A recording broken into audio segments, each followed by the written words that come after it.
साथियों, लखनऊ की गलियों में इन दिनों सियासी माहौल गर्म है। हर चौराहे पर नीले झंडे, दीवारों पर नीला रंग और हाथी का निशान दिखाई देता है। 9 अक्टूबर को बहुजन समाज पार्टी की होने वाली विशाल रैली को लेकर राजधानी का माहौल ही बदल गया है। मायावती जी लंबे समय बाद इस तरह की शक्ति प्रदर्शन करने जा रही हैं और पार्टी संगठन दावा कर रहा है कि 5 से 10 लाख लोगों की भीड़ लखनऊ की धरती पर इकट्ठा होगी।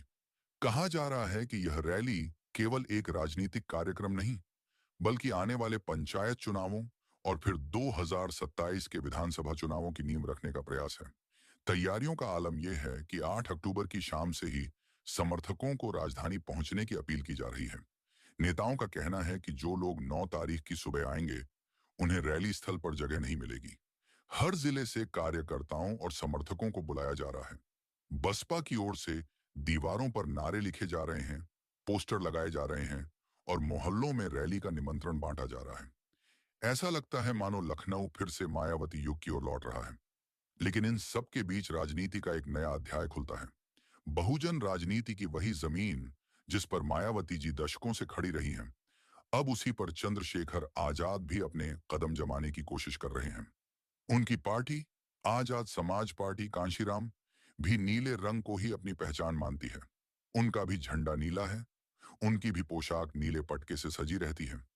यही वजह है कि जब मायावती की रैली की चर्चा होती है, तो मीडिया और जनता दोनों चंद्रशेखर आजाद का नाम साथ में जोड़ने लगते हैं। चंद्रशेखर से जब सवाल पूछा गया कि मायावती जी इतनी बड़ी रैली करने जा रही हैं, क्या आप भी उसी दिन कोई कार्यक्रम करेंगे? तो उन्होंने बड़ी सहजता से कहा कि जो जैसा करेगा, जनता वैसा ही साथ देगी। आज का समय बदल चुका है। जनता केवल भाषण सुनने नहीं आती, वह देखती है कि नेता उसके बीच कितना मौजूद है। उनके इस जवाब में कहीं ना कहीं यह संदेश छुपा था कि केवल भीड़ जुटाना ही राजनीति की असली कसौटी नहीं है, बल्कि जनता से जुड़कर रहना ही असली ताकत है। मायावती जी के भतीजे आकाश आनंद की वापसी पर भी चंद्रशेखर से सवाल पूछा गया। अक्सर देखा गया है कि जब उनसे आकाश आनंद के बारे में बात होती है, तो वह बड़े सादे लहजे में जवाब देते हैं।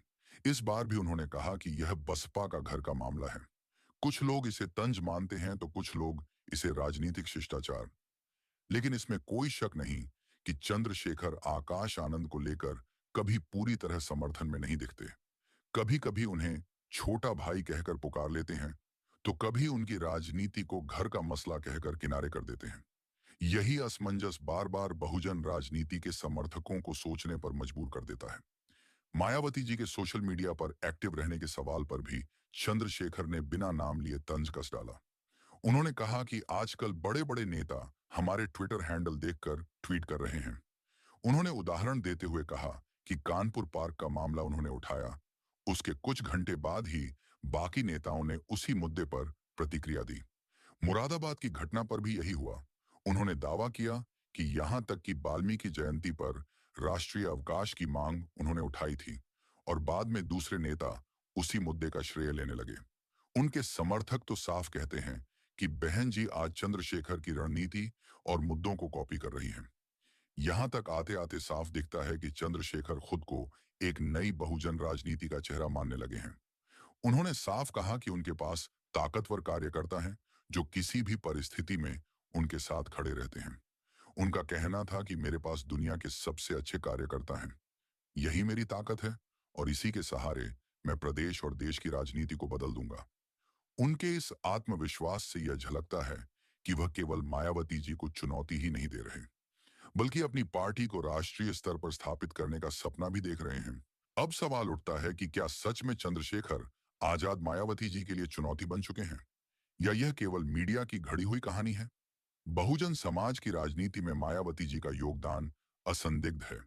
उन्होंने सत्ता के शिखर तक बहुजन आंदोलन को पहुंचाया, मुख्यमंत्री बनी और उत्तर प्रदेश की राजनीति का चेहरा बदल दिया। वहीं चंद्रशेखर आजाद अभी युवा हैं, ऊर्जा से भरे हुए हैं और जनता के बीच उनकी सीधी पहुंच भी है।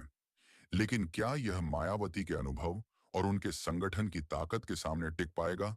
युवाओं में चंद्रशेखर की लोकप्रियता तेजी से बढ़ी है। नगीना से सांसद बनने के बाद उनकी पहचान और भी मजबूत हुई है।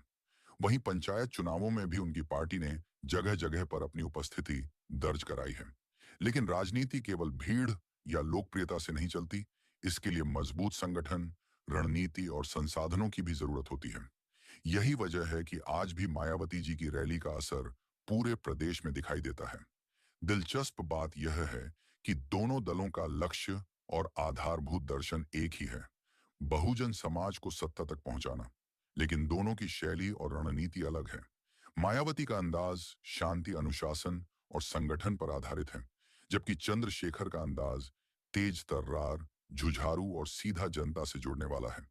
एक तरफ अनुभव और परंपरा है, तो दूसरी तरफ युवा ऊर्जा और नया जोश। बहुजन राजनीति की इस दो धारी तलवार ने समर्थकों को दो खेमों में बांट दिया है। एक खेमे का मानना है कि चंद्रशेखर की तुलना मायावती जी से करना उचित नहीं है, क्योंकि बहन जी दशकों की राजनीति का अनुभव रखती है। वहीं दूसरे खेमे का कहना है कि अब समय बदल चुका है, जनता नए चेहरों और नई सोच को मौका देना चाहती है। सच्चाई यह है कि बहुजन आंदोलन की ताकत तभी बनेगी जब इन दोनों ध्रुवों के बीच टकराव की बजाय सामंजस्य स्थापित होगा। लेकिन फिलहाल माहौल टकराव का ही है। मायावती जी के समर्थक चंद्रशेखर को चुनौती मानते हैं और चंद्रशेखर के समर्थक मायावती को पुरानी सोच की प्रतीक बता देते हैं। लखनऊ की इस होने वाली रैली ने दोनों नेताओं के बीच अनकही प्रतिस्पर्धा को और भी स्पष्ट कर दिया है। एक ओर मायावती अपने पुराने संगठन, अनुभव और विशाल जनसमर्थन के सहारे मैदान में उतर रही है, तो दूसरी ओर चंद्रशेखर नई ऊर्जा और युवाओं के सहारे राजनीति की नई कहानी लिखना चाहते हैं। आखिरकार बहुजन राजनीति का भविष्य किस दिशा में जाएगा, यह जनता तय करेगी।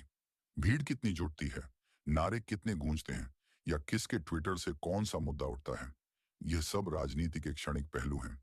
असली सवाल यह है कि जनता की उम्मीदों पर कौन खरा उतरता है, कौन दलित, पिछड़े और बहुजनों की जमीनी समस्याओं को हल करता है।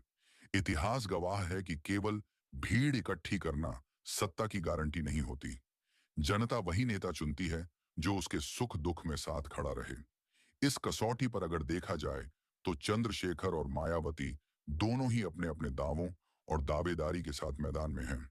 लेकिन समय ही बताएगा कि बहुजन समाज किसके साथ जाता है, अनुभव और परंपरा के साथ या ऊर्जा और बदलाव के साथ। लखनऊ की यह रैली न सिर्फ बसपा के लिए बल्कि पूरे बहुजन आंदोलन के लिए एक निर्णायक क्षण साबित हो सकता है। और शायद यही वजह है कि 9 अक्टूबर का दिन राजनीति की किताब में एक नए अध्याय के रूप में दर्ज होने जा रहा है। दोस्तों, अगर आपको यह कहानी और सच्चाई पसंद आई हो तो वीडियो को लाइक कीजिए, कमेंट करके अपनी राय जरूर बताइए। इस खबर को और ज्यादा लोगों तक पहुंचाने के लिए वीडियो को शेयर कीजिए। और हाँ, हमारे चैनल को सब्सक्राइब करना बिल्कुल मत भूलिएगा, ताकि आपको बहुजन समाज और राजनीति से जुड़ी हर अपडेट सबसे पहले मिले। आपका एक एक लाइक, एक एक शेयर और एक एक सब्सक्रिप्शन हमारे हौसले को और मजबूत बनाता है। धन्यवाद।